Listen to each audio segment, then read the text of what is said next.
Okay, so this next set of pictures are examples of, hazardous situations. So if you look at this deck, it has no handrails. People could fall off. There's no handrails for the steps, no railings. And down here, the concrete, it's all busted and broken.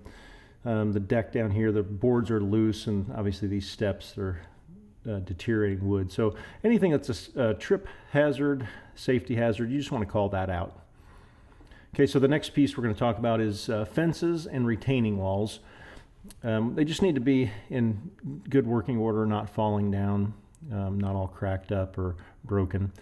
As you can see in some of these examples, if the wall's failing, it's going to cause a health and safety issue.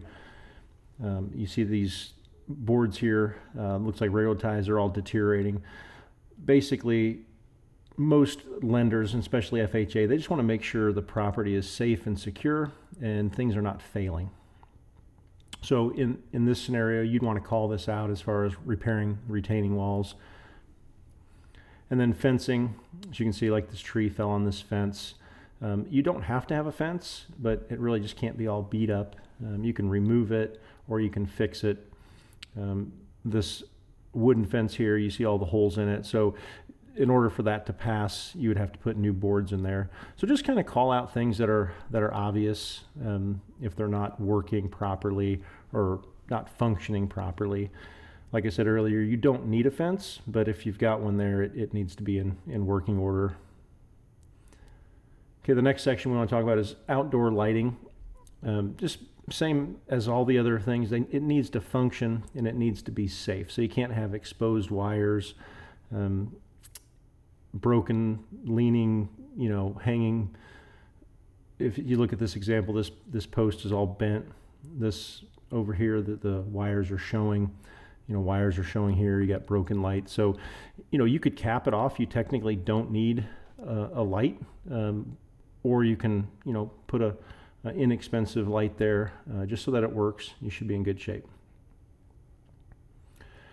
Then there's some other exterior things that are less common, but certainly could cause a health and safety issue. So one of the things would be a storage tank. So lots of older homes had oil heat, and you might find a storage tank in the basement or in the ground, and those will need to be filled or removed in order to pass most FHA minimum property standards. And you've got antennas and towers and things like that you want to just make sure are not a health and safety issue. They're not going to fall down. They're not going to hurt somebody. They're not going to cause electrocution or things like that. And with the storage tanks, obviously, they need to be drained and removed, and that's pretty common practice.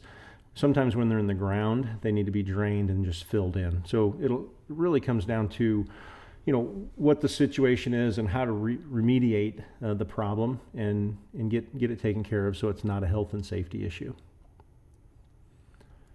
Okay, then we're going to talk about outbuildings and then yards and courts. Lots of times there's sheds, garages, pole barns, things like that, and they need to be secure, weather tight, and functioning. So you just can't have them falling down and all beat up or trip hazards or things like that. So if you look at some of these examples, you've got flaking paint, you've got no gutters, you got beat up roofs, you got damaged buildings. You could remove the building or you can fix it. A lot of times if it's a shed that's just all beat up, you could put in the scope of work to remove the shed, to tear it down, and that should solve the problem.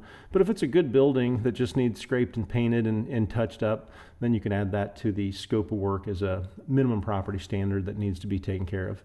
So once again, nothing that's deteriorating, rotten, causing damage, causing problems, and it has to function.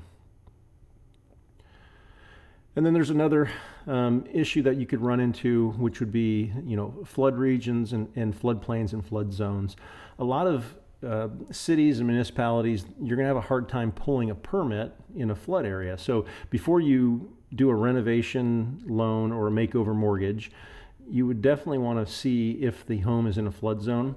Many lenders will not even loan on homes that are in a flood zone, and then ones that are in a flood zone, many municipalities won't let you remodel them or add on to them. So you definitely need to know if a home's in a floodplain, because it could dictate the type of work that can be done and the type of loan that can be done. So most of the time it should be noted on the listing agreement if the home's for purchase. And then if the client owns the house already, they should know if they're in a floodplain, if they're paying flood insurance and things like that.